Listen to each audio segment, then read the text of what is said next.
Shalom, smart people yang dikasihi Tuhan.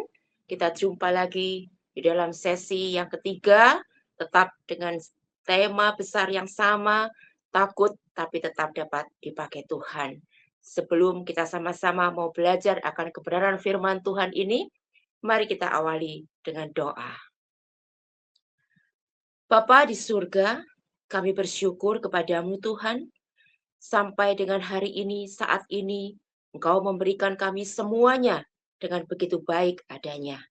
Dan pada saat ini Tuhan, kembali hamba-Mu yang sangat terbatas ini Tuhan, akan membagikan sebagian daripada kebenaran firman-Mu. Sehingga ini nanti boleh menjadi berkat bagi semua smart people yang mendengarkan, mereka akan diberikan peneguhan yang daripada Engkau. Berbicaralah ya Tuhan kepada setiap kami, buka hati kami, Kau tambahkan hikmat marifat yang daripada Engkau, sehingga setiap kami boleh menangkap dengan tepat, setiap kami boleh dikuatkan, setiap kepada kami boleh semakin mengerti ketika kami berada dalam situasi hati yang takut. Bagaimana kami harus merespon, bagaimana kami tetap percaya Tuhanlah yang pegang kendali atas setiap kehidupan kami. Dalam nama Tuhan Yesus, kami sudah siap Tuhan. Terima kasih. Haleluya. Amin. Ya, shalom, smart people yang terkasih. Kita jumpa lagi kali ini dengan sesi yang ketiga. Ya, sesi yang ketiga. Saya tetap akan berada pada tema besar yang sama, bahwa takut tapi tetap akan dipakai oleh Tuhan. Setelah yang kemarin, sesi yang pertama, episode yang pertama, kita sama-sama belajar tentang pribadi Musa. Bagaimana Musa ketika Tuhan memanggil dia takut, dia ragu-ragu akan semua kemampuannya. Tetapi endingnya selalu saja ada kemenangan di dalam Tuhan. Dan di dalam episode yang kedua, kita sama-sama belajar tentang sosok pribadi yaitu Gideon. Di mana Gideon ini harus menghadapi musuhnya, yaitu orang-orang dari bangsa Midian. Dia begitu ketakutan, dia melakukan kegiatan di dalam gua, dan dia juga menolak ketika awalnya Tuhan mengutus dia, bahkan menyapa dia sebagai pahlawan yang gagah berani. Gideon berkata, aku dari suku yang terkecil, bahkan aku adalah yang paling muda. Dia merasa begitu kecil di hadapan Tuhan. Tetapi di dalam ketakutannya, Gideon tetap taat. Gideon tetap meresponi panggilan Tuhan. Dan sekali lagi, Allah kita yang dahsyat memberikan kemenangan yang gemilang. Nah, di dalam sesi yang ketiga ini, episode ketiga, kita juga mau belajar lagi bersama-sama. Dan juga di sini ada pahlawan iman, seseorang yang mungkin smart people sudah sering mendengar nama ini, tapi mari pada kesempatan kali ini kita mau bedah bersama-sama, kita lihat dari sisi bagaimana seorang prajurit Tuhan yang dipakai dengan luar biasa, dan bagaimana Tuhan itu selalu pegang kendali di dalam setiap situasi, asal kita mau taat kepada Tuhan. Nah, ini terjadi pada zaman Raja Artasasta, ya. Pada zaman Raja Artasasta adalah seseorang yang bernama Nehemia. Pada saat itu Nehemia ini dia bekerja di dalam istana raja. Pekerjaannya itu adalah sebagai seorang juru minum. Ya, sebagai seorang juru minum. Nah, pada suatu hari datanglah seorang saudara daripada Nehemia yang namanya adalah Hanani. Hanani ini datang kepada Nehemia, dan itu adalah masa-masa di mana bangsa Israel itu selesai daripada masa pembuangan. Kemudian Hanani ini menceritakan kepada Nehemia suatu kabar yang kurang baik pada saat itu. Dia berkata bahwa tembok Yerusalem itu sudah hancur. Tembok Yerusalem itu sudah runtuh. Dan bagaimana bangsa Israel pada saat itu yang tidak dibawa ke pembuangan, mereka ini hidupnya sangat menderita. Mereka ini hidupnya begitu susah. kabar yang dibawa oleh Hanani ini membuat Nehemia sebagai seseorang bangsa Israel, dia merasa begitu terpukul. Padahal kalau kita lihat, dia punya sebuah jabatan sebagai juru minum di istana raja. Juru minum itu tugasnya seperti apa?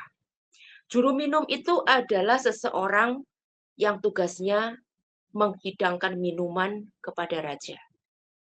Mengapa demikian? Karena pada saat itu, untuk menghidangkan minuman dan minuman kepada raja itu harus dipilih orang-orang yang dipercaya. Karena sangat mungkin kalau ada pihak musuh yang ingin menghancurkan raja, mereka itu bisa saja menaruh racun atau apapun juga yang bisa menyebabkan kematian raja. Nah, disinilah pentingnya tugas dan peran daripada seorang juru minum. Dia bertanggung jawab penuh atas apa yang harus dihidangkan kepada raja. Dia harus menjaga semuanya supaya tidak terjadi hal-hal yang tidak diinginkan. Itulah pekerjaan dan jabatan daripada Nehemia pada saat itu. Dan sudah jelas dengan job yang seperti itu, maka Nehemia ini adalah salah seorang yang mempunyai hubungan yang dekat dengan raja. Dan sekali lagi, dia pasti sangat dipercaya oleh raja. Bisa kita bayangkan smart people, seseorang yang punya pekerjaan seperti itu, dekat dengan raja, tugasnya juga sebuah tugas yang cukup penting, maka pasti secara sejahtera, dia pasti sejahtera. Dia pasti nyaman, dia punya satu kedudukan dan jabatan yang baik di dalam kerajaan Raja Artasasta. Tetapi ketika Hanani ini datang memberikan sebuah kabar bahwa Yerusalem sudah runtuh tembok-temboknya, dikatakan juga gerbang-gerbangnya dibakar habis. Maka di dalam pasal 1 kitab Nehemia dituliskan di situ, Nehemia sangat hancur hatinya. Nehemia ini sangat sedih sekali. Bahkan dikatakan dia menangis, dia berkabung, dia puasa, dan dia berdoa. Nehemia sangat terpukul hatinya. Karena pada zaman itu, suatu kota yang tembok-temboknya runtuh, yang pintu gerbangnya habis, maka bisa dikatakan itu adalah kota yang sangat lemah. Itu adalah kota yang sangat mudah untuk diserang dan dikuasai oleh musuh. Itu adalah kota yang dipandang dengan sebelah mata oleh musuh-musuhnya. Karena kota itu sudah tidak punya kekuatan lagi. Itulah yang terjadi pada Yerusalem pada saat itu. Dan hal itu membuat seorang Nehemia yang sebetulnya dia sudah punya kehidupan yang serba enak.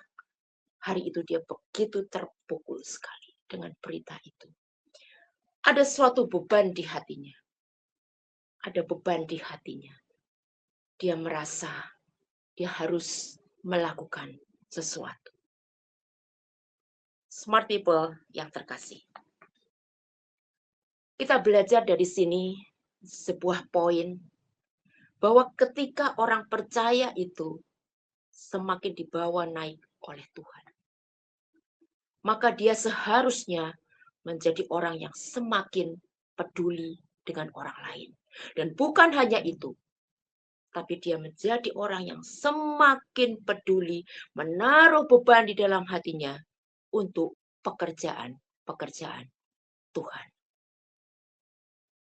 Bahwa orang percaya yang semakin diangkat oleh Tuhan, seharusnya dia tidak lagi berbicara dan berpikir bahwa segala sesuatu itu adalah untuk dirinya sendiri. Dia tidak lagi menaruh dirinya itu sebagai sebuah kepentingan yang utama. Tapi dia justru mengerti bahwa Tuhan mengangkat dia.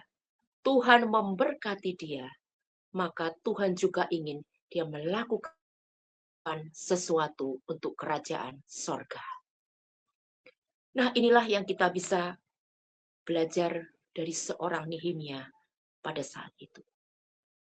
Bahwa sekalipun Nehemia mempunyai jabatan dan pekerjaan yang baik, tapi ketika dia mendengar tentang kehancuran Yerusalem, itu benar-benar menusuk hatinya.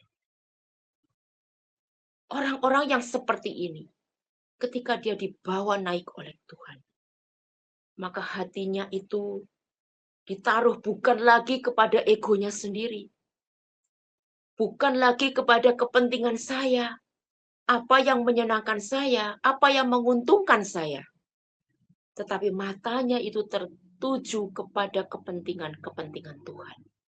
Hatinya itu terbeban jika ada sesuatu yang terjadi, sehingga dia mempunyai hati yang ingin ikut serta di dalam visi dan misi Tuhan itu. Dan ini juga sama seperti pribadi Yesus. Yesus yang adalah sebetulnya dia raja, tetapi dia rela harus turun ke dunia. Turun ke dunia untuk mengemban suatu tugas yang luar biasa berat. Karena dia harus tanggung semua dosa-dosa kita. Dan dia harus mati dengan aniaya yang begitu berat di atas kayu salib. Smart people yang dikasihi Tuhan.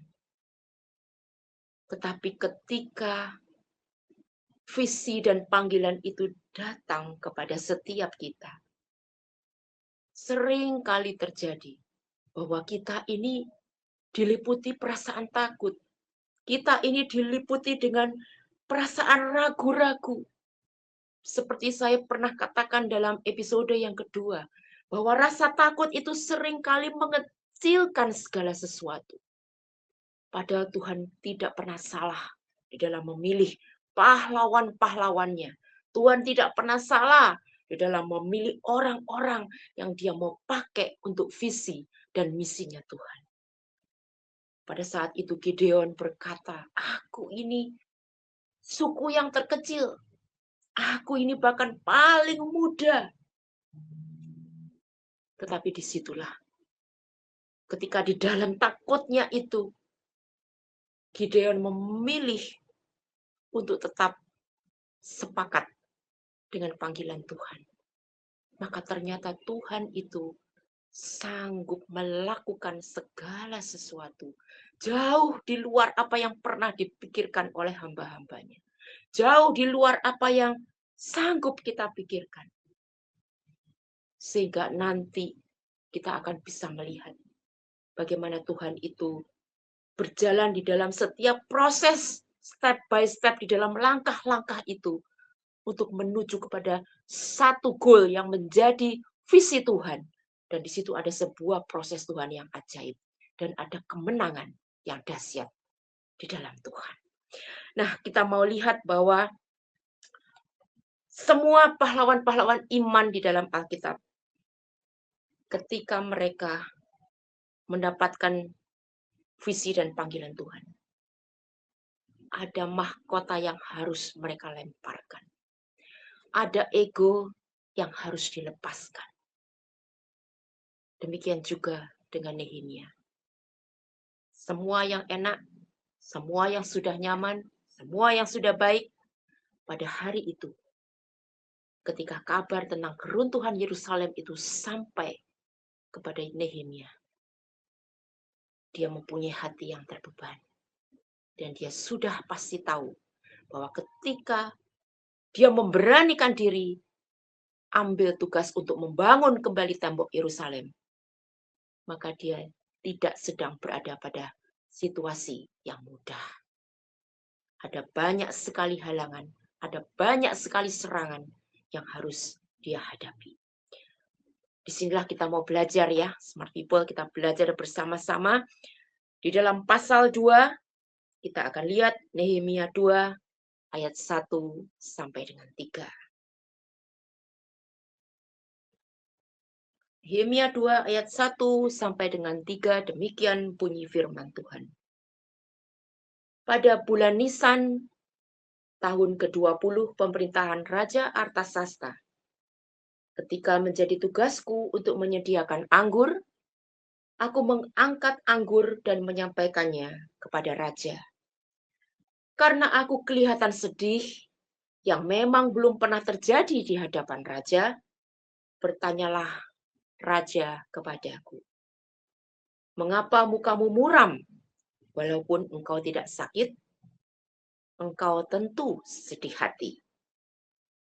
Lalu aku menjadi sangat takut. Jawabku kepada raja, "Hiduplah raja untuk selamanya. Bagaimana mukaku tidak akan muram kalau kota tempat pekuburan nenek moyangku telah menjadi reruntuhan dan pintu-pintu gerbangnya habis dimakan api?" Ya, inilah awal daripada keberanian Nehemia untuk berani punya niat membangun kembali tembok Yerusalem yang runtuh. Nah, tadi kita lihat dalam pembacaan ayat 1 sampai dengan 3.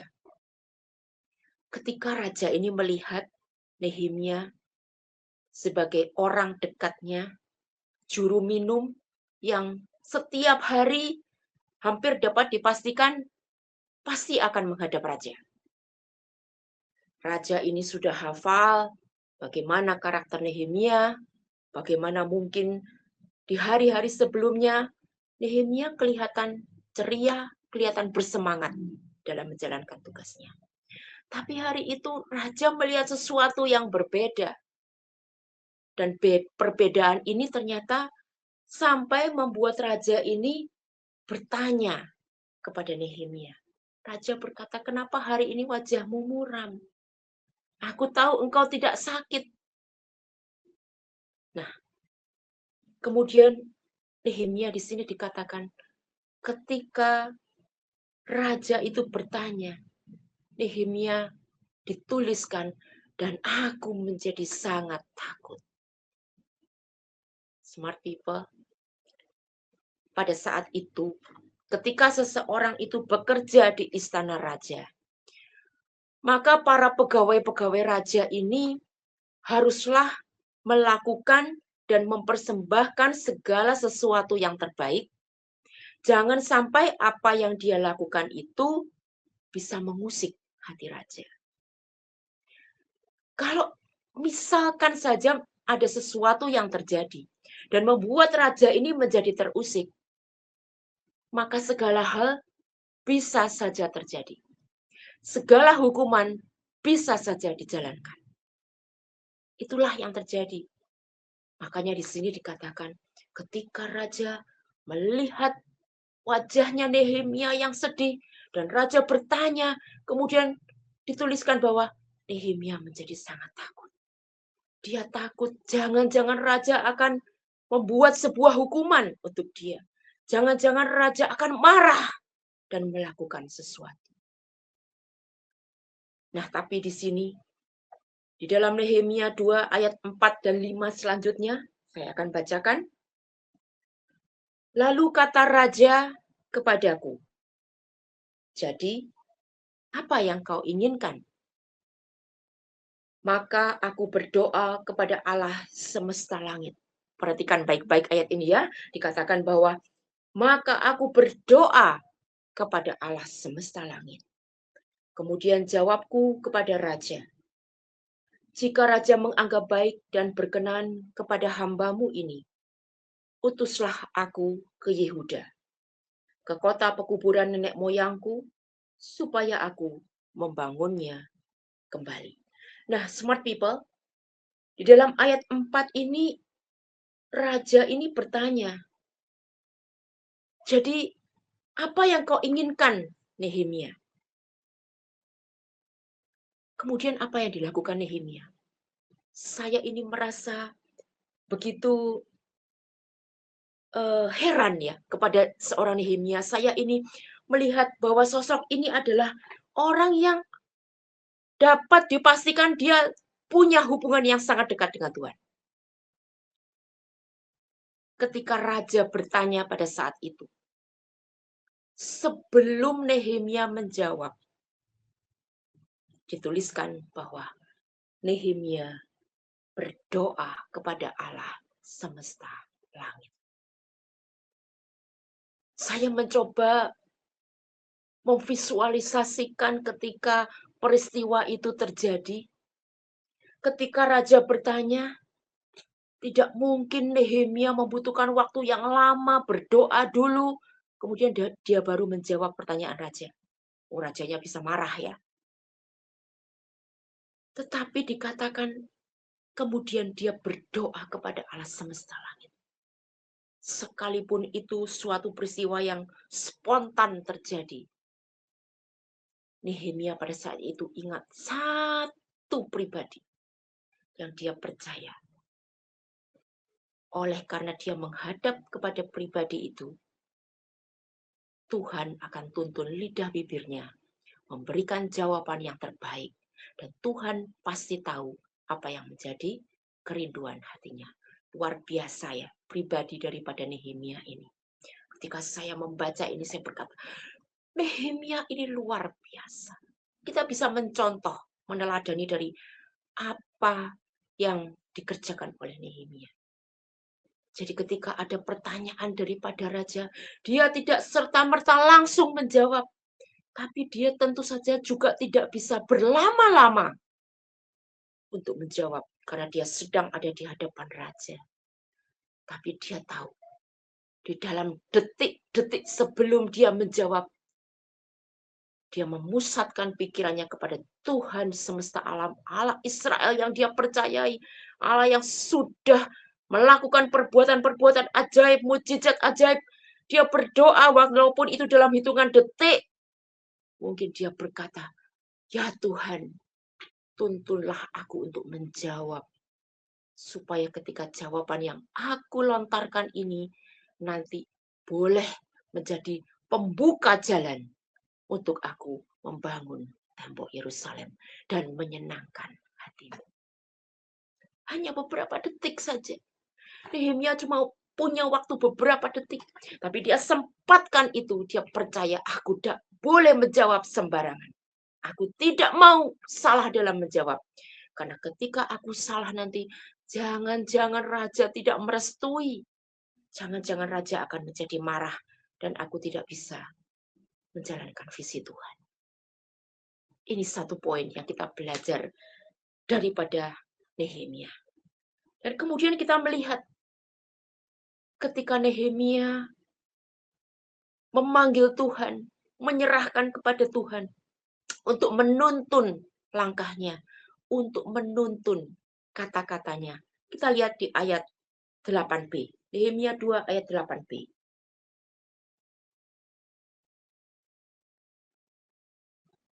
Pula sepucuk surat bagi Asaf, pengawas kamar raja, supaya dia memberikan aku kayu untuk memasang balok-balok pada pintu-pintu gerbang di benteng bait suci, untuk tembok kota dan untuk rumah yang akan kudiami. Dan raja mengabulkan permintaanku itu, karena tangan Allahku yang murah melindungi aku. Inilah smart people. Ketika kita itu sebetulnya ada di dalam posisi yang tidak punya banyak waktu, tidak punya banyak kesempatan untuk berpikir. Tapi di dalam detik-detiknya, Nehemia tetap berdoa, walaupun itu hanya beberapa kata atau mungkin hanya satu kalimat. Dia berdoa kepada Tuhan, minta tuntunan Tuhan. Dan di ayat 8b tadi kita baca, dan raja mengabulkan permintaanku itu, karena tangan Allahku yang murah melindungi aku. Terpujilah Tuhan. Tuhan itu melihat satu pribadi. Walaupun gentar hatinya. Walaupun dia dalam keadaan yang sedih. Karena melihat kotanya hancur. Tapi dia juga punya beban hati yang begitu besar. Dia punya niat yang begitu kuat. Aku harus jadi pelopor untuk membangun kembali tembok Yerusalem. Semua itu naik ke tahta Allah. Dan Allah melihat itu dari tempat yang maha tinggi. Allah membuat suatu jalan bagi Nehemia untuk bisa melakukan visi Tuhan. Saya akan melanjutkan. Karena ternyata smart people di dalam menjalankan visi dan misi Tuhan itu tidak mudah. Ada banyak sekali halangan yang harus dihadapi. Ada banyak sekali tantangan yang harus dihadapi. Sebagai manusia biasa, tentu saja kadangkala kita ini masih juga ragu-ragu. Kadangkala bahkan ada juga anak-anak Tuhan, orang percaya yang sudah melangkah maju, tapi di satu titik dia merasa lelah, dia merasa tidak ada penyertaan Tuhan, dan kemudian dia mulai ambil langkah mundur. Nah, di sini kita mau melihat bagaimana ketika Nehemia ini harus menghadapi ancaman musuh. Di dalam cerita Nehemia, kita akan melihat bahwa musuh ini bukan prototipe seperti musuh-musuh yang dihadapi oleh Gideon, seperti musuh-musuh yang dihadapi oleh Daud. Tetapi di sini dikatakan bahwa musuh daripada Nehemia ini adalah orang-orang yang mereka itu terlebih dahulu mengintimidasi melalui perkataan. Mereka ini ingin menjatuhkan mental daripada lawannya melalui intimidasi perkataan. Nanti kita akan belajar bagaimana seorang Nehemia, dia tahu persis apa yang harus dia lakukan ketika intimidasi daripada musuh itu mulai berdatangan kepada dia dan semua orang-orang Israel yang sebetulnya sudah sepakat untuk mau membangun kembali tembok Yerusalem. Kita lihat dalam Nehemia 4 ayat 2 dan 3.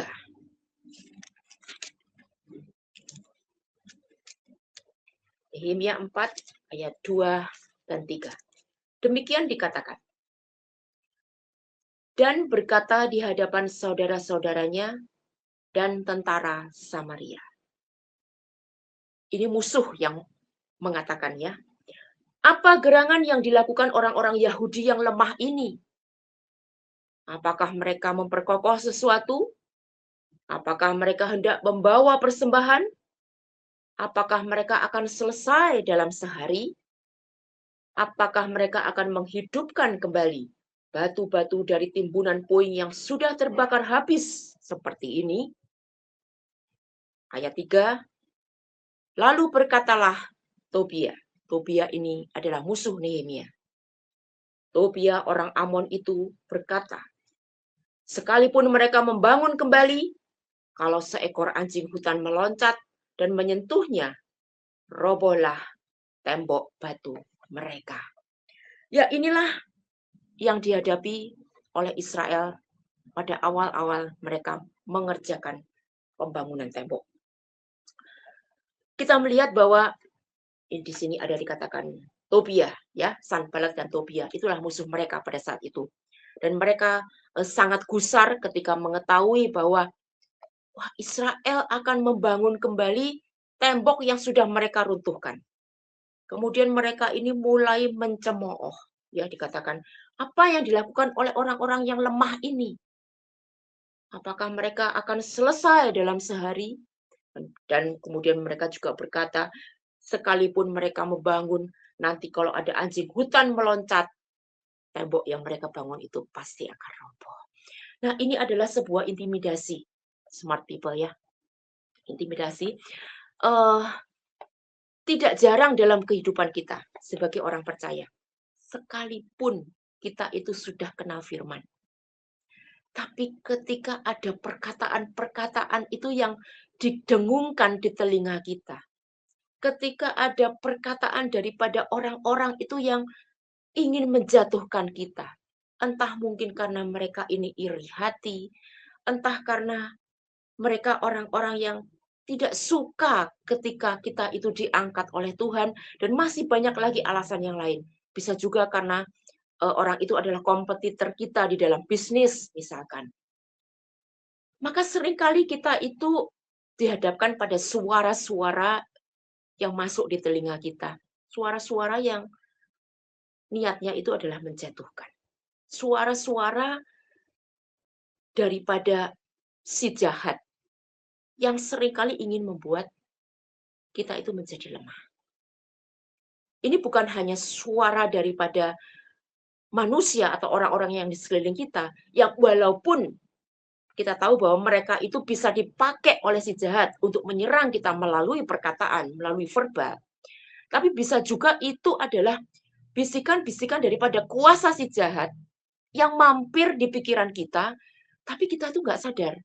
Kita itu seringkali berpikir bahwa uh, itu adalah pikiran kita sendiri. Kita seringkali berpikir bahwa itulah pikiran kita, sehingga akhirnya kita itu seperti berdialog dengan pikiran si jahat itu, dan kemudian akhirnya kita tidak sadar, makin lama kita menjadi semakin lemah.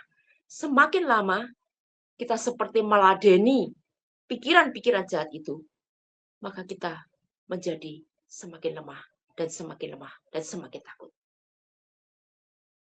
Inilah yang sering kali kita juga hadapi dalam kehidupan kita sehari-hari. Apakah yang ada di pikiran itu kita itu berkata bahwa kamu tidak mungkin bisa melakukan. Kalau kamu maju, kamu pasti kalah. Kamu itu tidak punya sesuatu yang bisa dibanggakan, maka kamu tidak mungkin akan dipromosikan. Kamu itu orangnya lemah. Kamu itu juga bukan orang pintar, sehingga kamu itu tidak mungkin kamu akan diangkat menjadi pemimpin. Kemudian, kalau kita itu menanggapi dengan cara, iya ya, aku ini kan bukan orang pintar. Atau mungkin kita merespon dengan cara, betul juga, buat apa aku harus maju, menjalankan visi Tuhan. Itu kan bukan tugasku. Nanti kalau misalkan aku gagal, aku akan diketawain. Nanti aku akan dicemooh. Ini yang saya mau bagikan kepada smart people. Bahwa ada suara-suara di dalam kehidupan kita yang seringkali sebetulnya itu daripada si jahat dan kita tidak sadar. Maka pada kesempatan ini, ketika smart people mendengar apa yang saya mau bagikan, setiap perkataan-perkataan yang daripada si jahat, yang tidak membangun, yang tidak menguatkan, yang menjauhkan kita dari Tuhan, yang menjauhkan kita dari pekerjaan-pekerjaan Tuhan, yang menjauhkan kita dari pelayanan, yang membuat kita berjarak kepada saudara-saudara seiman, maka kita harus tangking semuanya itu untuk pergi daripada pikiran kita. Kita akan lihat bagaimana reaksi Nehemia. Nehemia ini begitu luar biasa. Ya, kita akan lihat di ayat 4. Masih di Nehemia 4 ayat yang keempat. Ya Allah kami, dengarlah bagaimana kami dihina. Balikkanlah cercaan mereka menimpa kepala mereka sendiri dan serahkanlah mereka menjadi jarahan di tanah tempat tawanan. Oh, Nehemia ini tahu bagaimana menghadapi sebuah serangan. Karena perkataan-perkataan yang seperti ini, smart people yang dikasihi Tuhan, sebetulnya kita ini sedang dalam posisi peperangan rohani. Kelihatannya sesuatu yang masuk akal, tapi sebetulnya ini adalah peperangan di alam roh. Nehemia ini menjawab dan dia berkata, balikkanlah semua perkataan itu. Kalau ada panah api yang dilontarkan kepada kita, kita berkata dalam nama Tuhan Yesus, in the name of Jesus, aku balikkan arahnya. Supaya panah api itu berbalik kepada pengirimnya. Dan itu tidak akan mengena kepada kita. Saya berharap kita semua belajar sesuatu dari Nehemia. Ya, ketika intimidasi perkataan itu datang, Nehemia berkata, balikkanlah cercaan mereka, supaya itu menimpa kepala mereka sendiri. Demikian juga dengan kita pada saat kita menghadapi sesuatu, maka kita bisa berkata, dalam nama Tuhan Yesus, aku singkirkan, aku usir semua tipu daya iblis, semua perkataan yang melemahkan, aku usir semuanya kembali kepada pengirimnya dalam nama Tuhan Yesus. Aku percaya aku disertai Tuhan. Ya, itu smart people ya.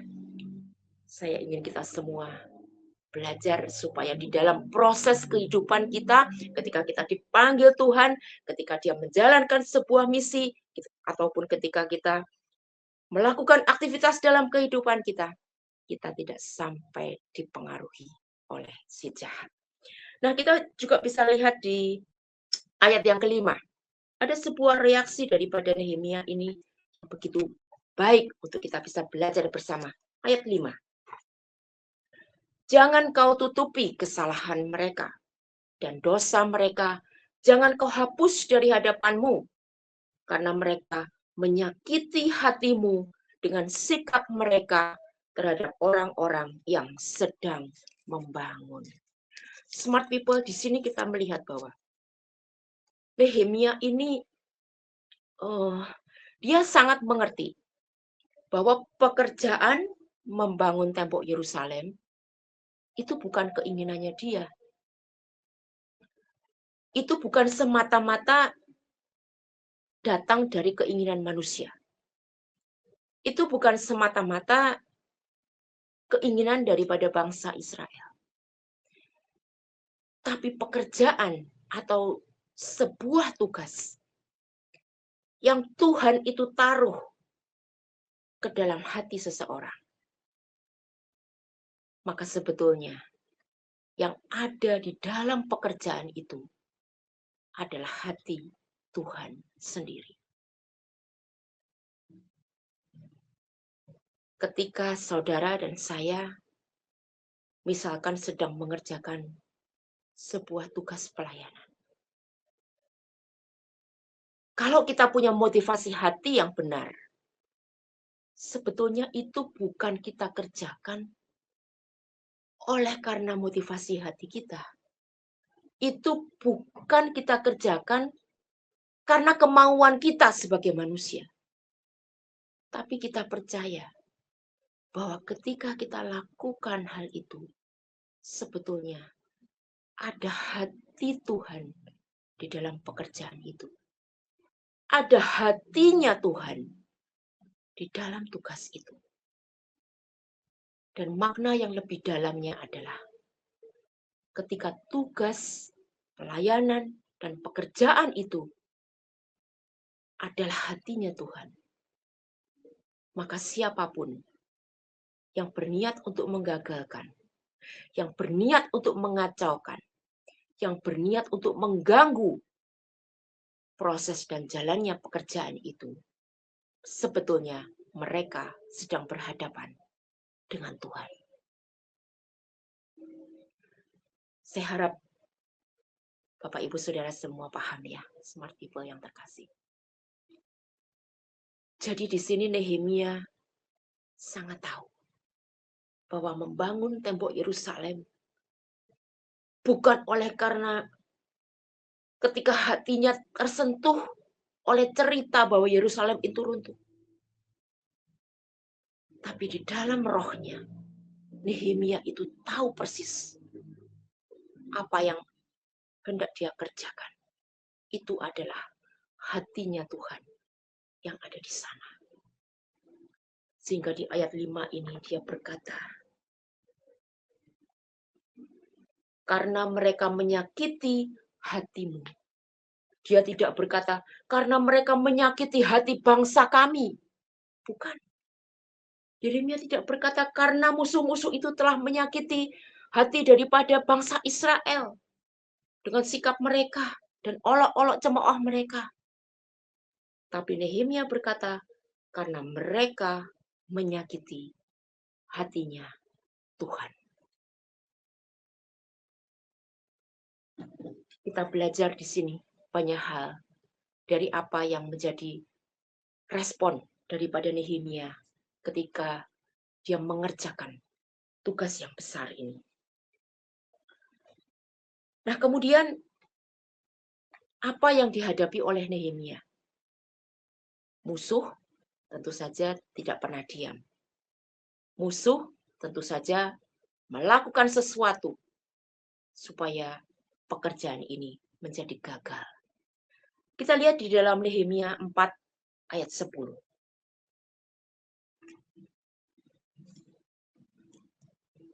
Berkatalah orang Yehuda, kekuatan para pengangkat sudah merosot dan puing masih sangat banyak. Tak sanggup kami membangun kembali tembok ini. Smart people yang terkasih, bukankah ini sama dengan yang sering kali kita hadapi? Ketika kita sudah maju dengan penuh semangat, ada kalanya di suatu titik, kemudian kita ini menjadi lemah. Kita ini menjadi lelah. Karena apa yang mau kita capai tidak kunjung juga selesai. Ada kalanya kita menjadi mulai berkata, kami sudah nggak sanggup. Kami tidak sanggup lagi membangun. Karena ini puing-puingnya masih begitu banyak. Untuk membangun sebuah tembok kota kembali. Tentu saja puing-puing yang lama itu harus disingkirkan terlebih dahulu. Puing-puing itu harus dibersihkan terlebih dahulu. Sehingga tembok yang baru itu nanti bisa dibangun. Demikian juga mereka berkata bahwa pekerjaan ini masih banyak, tapi kami ini sudah menjadi lemah. Inilah yang menjadi kewaspadaan kita. Alkitab seringkali berkata dan berulang-ulang kali berkata, berdoa dan berjaga-jagalah. Ya, berdoa dan berjaga-jaga. Jangan sampai kita ini putus di tengah jalan. Jangan sampai kita itu berhenti di tengah-tengah. Karena mungkin fisik kita sudah mulai menjadi lelah. Atau mungkin semangat kita kemudian sudah menjadi kendor. Ditambah lagi ketika ada intimidasi daripada musuh. Dan perkataan-perkataan yang menyerang pikiran kita. Kita mau lihat bagaimana Nehemia menghadapi hal ini. Nehemia 4 ayat 14. Nehemia tahu sebetulnya apa yang sedang terjadi dengan bangsa ini. Dia tahu bagaimana bangsa ini sudah bekerja keras dan mereka sedang berada pada situasi yang cukup lelah dengan pekerjaan ini. Nehemia berkata, ku amati semuanya, lalu bangun berdiri dan berkata kepada para pemuka dan para penguasa dan kepada orang-orang yang lain. Jangan kamu takut terhadap mereka. Ingatlah kepada Tuhan yang maha besar dan dahsyat. Dan berperanglah untuk saudara-saudaramu, untuk anak-anak laki-laki, anak perempuanmu, untuk istrimu, dan rumahmu. Di sini Nehemia ini sebagai seorang leader, dia itu bangkit. Dia bangkit dan dia berkata, jangan takut. Itu yang pertama, ya. Poin pertama dia berkata, jangan takut. Dan poin yang kedua, dia mau kembalikan lagi fokus daripada bangsa ini. Jangan lagi kepada setiap kelelahan ketika mereka bekerja. Tetapi dia berkata, ingatlah kepada Tuhan yang besar dan dahsyat. Bapak Ibu yang terkasih di dalam Tuhan, ketika kita itu bekerja atau melayani atau apapun yang kita lakukan, ketika kita itu mulai fokus kepada apa yang kita kerjakan, maka pasti lama-kelamaan kita akan menjadi capek, kita akan menjadi lelah. Disinilah kita perlu untuk berhenti sejenak. Kita perlu untuk meluruskan kembali fokus kita. Jangan lagi kepada apa yang kita hadapi, tetapi kita fokus kepada Tuhan. Nehemia berkata, ingatlah kepada Tuhan yang maha dahsyat. Itulah yang menjadi pembelajaran kita akan cerita daripada Nehemia ini. Kita tahu bahwa Nehemia itu awalnya juga takut. Dia dikatakan mau menghadap raja, dia mau bicara ini, dia takut. Tapi akhirnya di dalam proses perjalanan, Nehemia dikatakan dia bangkit, dia berdiri dan dia berkata, dia bisa memberitahu rakyatnya, dia berkata, jangan takut. Karena ketika kita itu masuk dalam ketaatan, kita meresponi panggilan Tuhan itu dengan benar, Tuhan itu memperlengkapi. Dalam kisah Nehemia kita perlu ingat, siapa Nehemia sebetulnya? Dia ini bukan panglima perang. Nehemia ini bukan seorang prajurit. Nehemia ini tidak ahli dalam berperang. Nehemia ini juga bukan seorang tukang bangunan.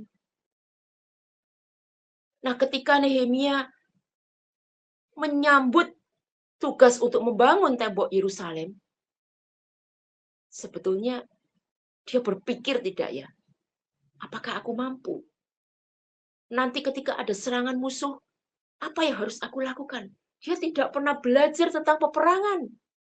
Karena tugasnya dia adalah juru minuman.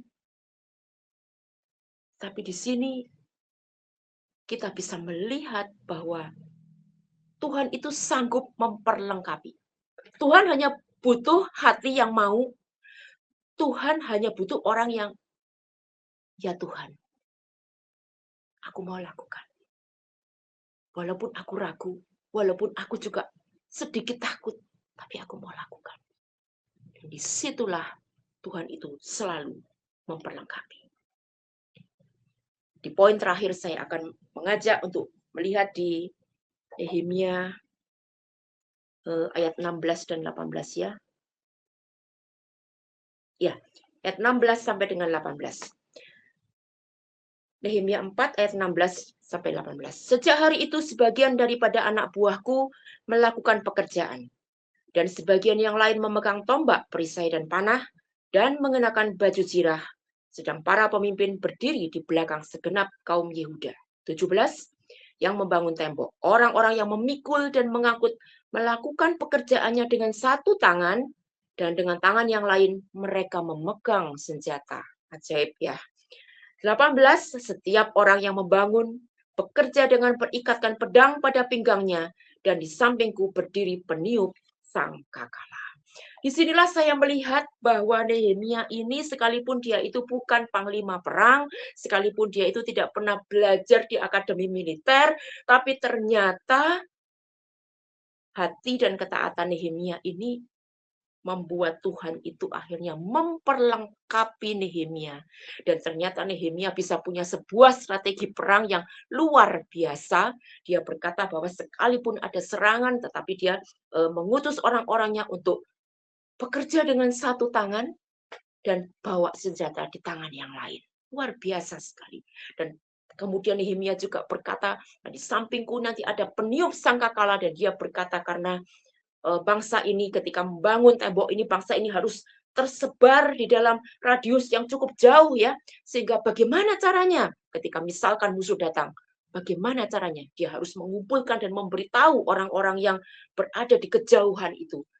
Dia pakai peniup sangkakala. Jadi nanti ketika ditiupkan sangkakala, maka dikatakan di dalam ayat 20, satu ayat yang terakhir. Dan kalau kamu mendengar bunyi sangkakala di suatu tempat, berkumpullah ke sana mendapatkan kami. Ini penutup yang luar biasa buat saudara dan saya.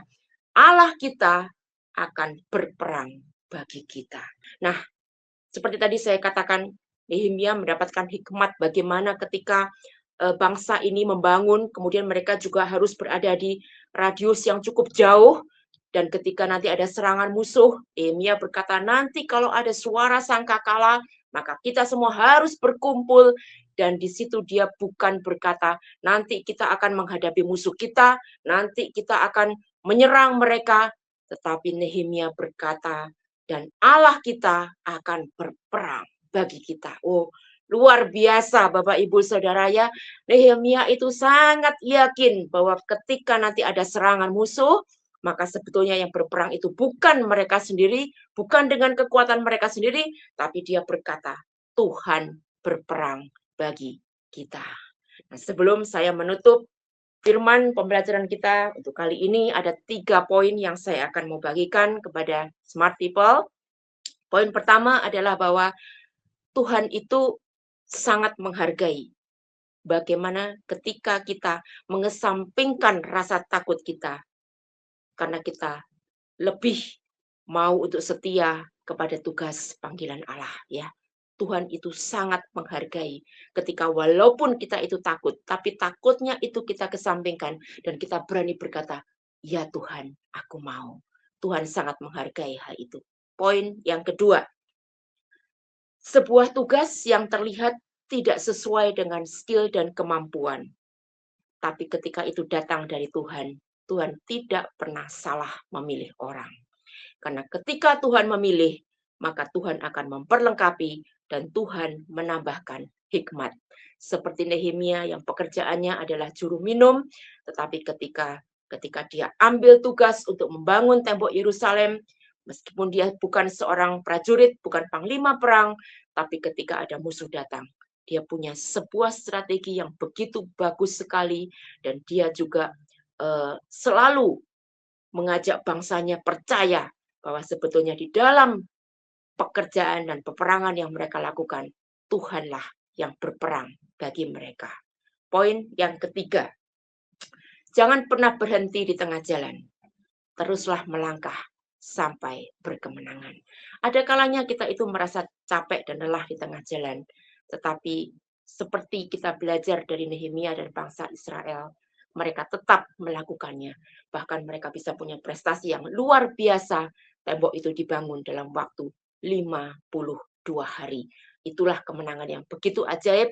Kita percaya bahwa ketika kita taat, Tuhan ada bersama-sama kita sampai Dia memberikan kemenangan yang dahsyat kepada kita. Itulah Tuhan kita yang tidak pernah tinggalkan kita, yang selalu tahu walaupun kita takut, tapi Dia tetap akan memanggil kita, dan percayalah bahwa sekalipun kadang-kadang kita ragu dan takut, kita tetap bisa dipakai Tuhan.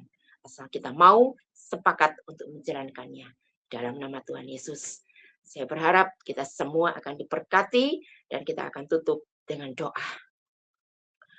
Bapa Surgawi, hamba-Mu sudah selesai membagikan kebenaran firman-Mu, anak-anak-Mu Tuhan, smart people yang mendengarkan sharing firman ini Tuhan, biarkanlah mereka diberikan kekuatan, mereka diteguhkan, sekalipun dalam perjalanan kehidupan kita kadang kita merasa takut.